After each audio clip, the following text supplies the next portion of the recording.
लिंगम शिवम तथा पुष्पम अखंडम तंडुलम तथा चर्चितम चंदनेनैव जलधारा तथा पुनः। प्रिय दर्शकों नमस्कार। एक बार फिर से उपस्थित हूँ आप सबके सामने मंगलवार के कार्यक्रम में। मंगल देव का संबंध आपकी जन्म कुंडली के कुछ विशिष्ट भावों से हो जाता है, तो कई बार वो बड़े ही उत्कृष्ट पराक्रम का परिणाम देने वाले हो जाते हैं। कहीं नहीं जाना है, बिल्कुल बन के रहिएगा कार्यक्रम के अंतिम हिस्से तक।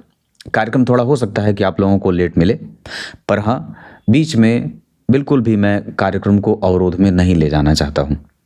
लाइव होता हूँ मैं प्रत्येक शनिवार को रात्रि 8:15 पे।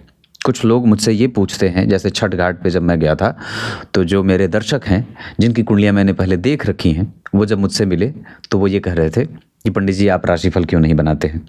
मैंने कहा राशिफल बनाता था, पर मेरा मन उस तरफ लगा नहीं। तो देखते हैं जब मन लगेगा तो राशिफल खुद बहुत ही विस्तृत बनाने लगूंगा और बहुत अच्छे से बनाऊंगा। पर फिलहाल मेरा काम मुझे यहाँ सूट करता है कि मैं लोगों की कुंडलियों का अध्ययन करूं और आप लोगों को ज्योतिष के अच्छे अच्छे और बड़े ही सैद्धांतिक सूत्र बता दिया करूं। आइए, विषय ये कहता है कि जन्म कुंडली के, बहुत ध्यान से समझिएगा, जन्म कुंडली के पंचम भाव। मैंने ये चक्र बनाया है जो मिट गया है। 1, 2, तीसरा भाव, ये चौथा, ये पांचवा, ये छठा, ये सातवां, ये आठवां, ये नवां, 10वां, 11वां और 12वां।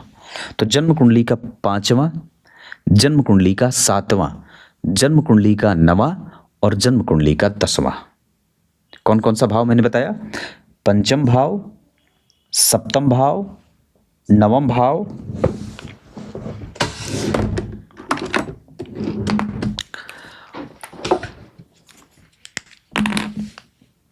पांचवां, सातवां, 9वां और 10वां।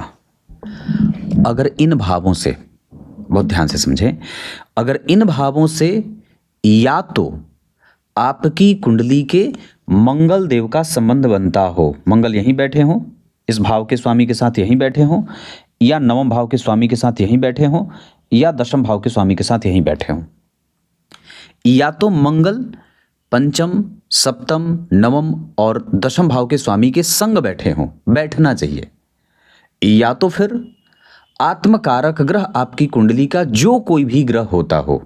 आत्मकारक का अर्थ होता है आपकी कुंडली का वो ग्रह जो सर्वाधिक अंशों के साथ विराजमान है।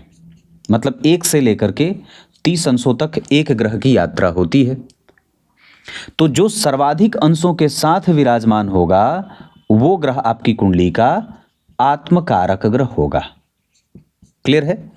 29 अंश पे अगर कोई ग्रह विराजमान है तो वो आपकी कुंडली का आत्मकारक ग्रह है।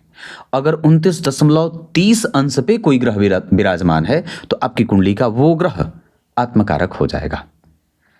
सबसे ज्यादा अंशों के साथ जो ग्रह विराजमान होता है वो ग्रह आपकी कुंडली का आत्मकारक ग्रह है।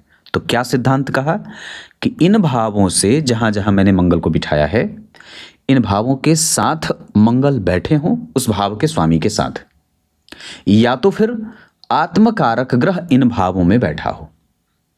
जैसे आपकी कुंडली का जो ग्रह आत्मकारक बना, मतलब सर्वाधिक अंशों के साथ जो ग्रह विराजमान है, वो या तो पंचम भाव में बैठ गया, या तो सप्तम भाव में बैठ गया, या तो नवम भाव में बैठ गया, या तो दशम स्थान में बैठ गया। आत्मकारक ग्रह बैठना है, अकेले भी चलेगा, या तो फिर मंगल इन भावों के अधिपति के संग बैठे हों। तो क्या फायदा होगा, इसको जरा समझ लेते हैं। उसका लाभ होगा कि व्यक्ति 1 से अधिक भवन भूमि का सुख प्राप्त करता है। 1 से अधिक उसके जीवन में भवन भूमि होंगे। उसके साथ वो महान पराक्रमी होगा। क्या होगा? महान पराक्रमी होगा। उसके पराक्रम का कोई जोड़ नहीं रहेगा। और इतना ही नहीं, उसे कई बार स्व उपार्जित धन बहुत ज्यादा मिलता है। स्व उपार्जित, खुद के पराक्रम से जो भी आप अर्जित करते हैं उसे स्व उपार्जित कहा जाता है। तो ऐसे लोग जिनकी कुंडली में मंगल ऐसे बैठे हों, इन भावों में बैठे हों, इस भाव के स्वामी के संग बैठने चाहिए। मतलब अब इसको समझ लेते हैं, 1 से लेकर 12 तक में जो राशि इस भाव में बनी है, उस भाव के अधिपति भी यहीं बैठे हों और मंगल बैठे हों, या तो फिर आपकी कुंडली का आत्मकारक ग्रह अकेला यहाँ बैठा हो, किसी ग्रह के साथ युति भी है तो भी चलेगा, पर आत्मकारक हो, या तो इस भाव का स्वामी यहीं बैठा हो मंगल के संग, तो इसे जातक को तीव्र पराक्रमी बना देता है। और इतना ही नहीं, उसके कुटुंबजनों के साथ उसके दाम्पत्य का सुख, उसके बड़े छोटे भाइयों का सुख, उसके माता पिता का सुख, उसके बच्चों का सुख भी उसे बड़ी सरलता से, आसानी से उसे मिलते हुए देखा जाता है। बस इतना ही है।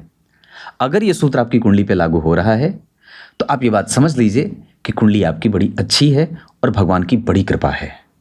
और ये तो कई बार जातक के जीवन के लिए वरदान सिद्ध हो जाता है ना। अब आइए, कार्यक्रम के आरंभ में मैंने जो श्लोक पढ़ा है उसका अर्थ बता देता हूं।